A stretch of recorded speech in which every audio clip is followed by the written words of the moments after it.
Oke, selamat malam. Perkenalkan, nama saya Muhammad Rafiq Jikal dari Kedai Pena.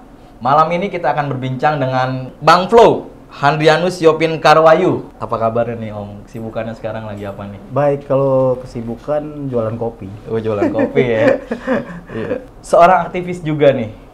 Bener nggak sih ini? Betul, jadi kalau maksudnya ya kita sekarang kegiatan itu, tapi fokusnya aktivis kopi. Aktivis kopi? Ya, jadi okay. aktivis kopi, kebetulan kan saya aktif di asosiasi kopi.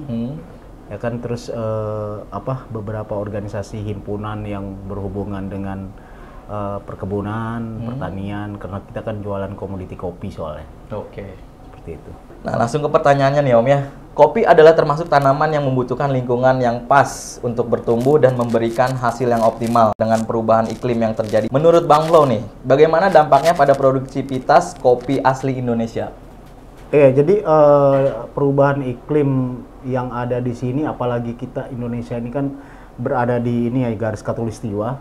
Nah, jadi tumbuhan kopi itu kan cocoknya emang di daerah khatulistiwa.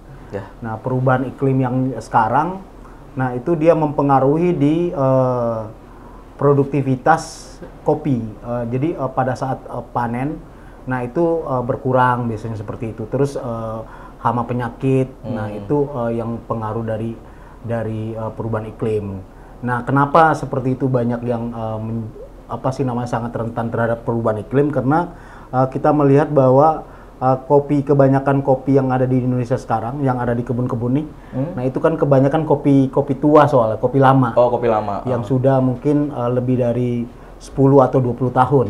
Okay. Nah, sehingga dengan adanya perubahan iklim yang sekarang, nah mungkin emang harus ada penanaman kembali atau ada dicari dia punya varietas yang sesuai dengan situasi iklim zaman sekarang mungkin. Karena kan kita punya beberapa varietas yang ada yang sudah ditanam itu kan varietas lama tuh.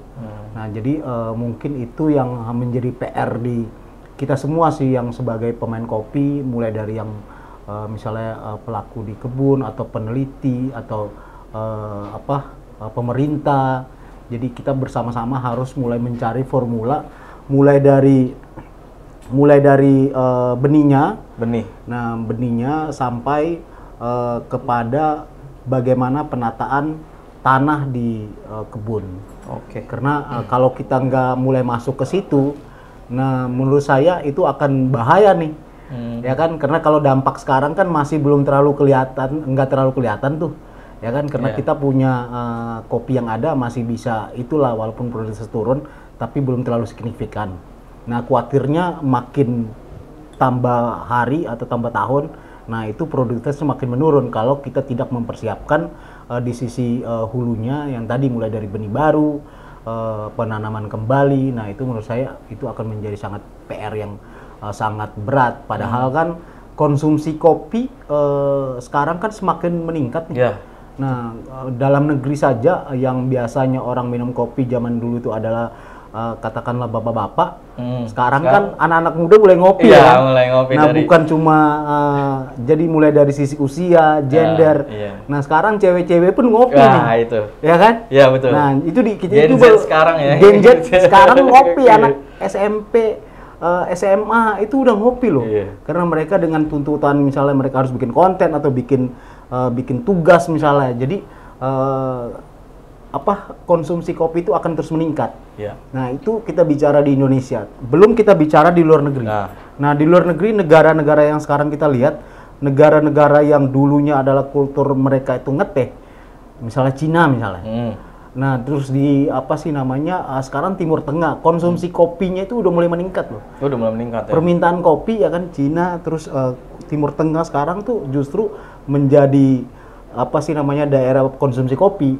Nah, sehingga kita sebagai Indonesia sebagai produsen kopi harus mulai siap-siap nih. Jangan sampai kita terlena dengan di hilir terus, jualan terus, kita lupa nih di kebun nih. Kita lupa kalau kita punya kebun udah tua ya kan.